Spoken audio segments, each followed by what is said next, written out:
Hi hello welcome to రాముడు channel. ఈరోజు దేవీ నవరాత్రుల సందర్భంగా విజయవాడ కనకదుర్గమ్మ టెంపుల్కి అయితే బయలుదేరుతున్నాం ఫ్యామిలీ తోటి. ఇప్పుడు వర్షం పడుతుంది, బయట ఫుడ్ అంటే అంత బాగుంటుందో బాగోదో అనేసి నేను ఇంట్లోనే ఫుడ్ ప్రిపేర్ చేసుకున్నాను.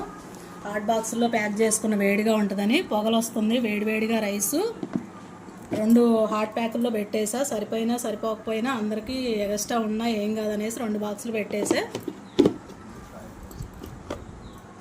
బీరకాయ శనగపప్పు కర్రీ చేసా, టమాటా చట్నీ చేసా ఉప్మాలోకి.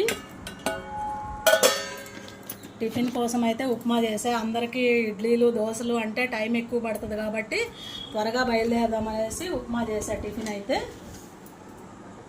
పెరుగు, మధ్యాహ్నం స్నాక్స్ కోసం గారెలు పెట్టుకున్నా. అన్నీ ఇంట్లోనే ప్రిపేర్ చేసుకొని వాటర్ కూడా బాటిల్స్ పట్టేసుకొని వెళ్తాను. అక్కడ వాటర్ కూడా ఎలా ఉంటాయో ఏంటో అనేసి, బయట వాటర్ తాగితే నాకు పడదు కాబట్టి నేను ఫుడ్తో పాటు వాటర్ బాటిల్స్ కూడా పెట్టుకొని బయలుదేరుతున్నా. మంచిగా మా ప్రయాణం మంచిగా సాగాలని మీరందరూ ఆ దేవుడిని కూడా కోరుకోండి. మీకు కూడా అంతా మంచిగా జరగాలని ఆ అమ్మవారిని నేను కూడా ప్రార్థించి వస్తాను. నచ్చితే లైక్ చేయండి, షేర్ చేయండి, సబ్స్క్రైబ్ చేయండి.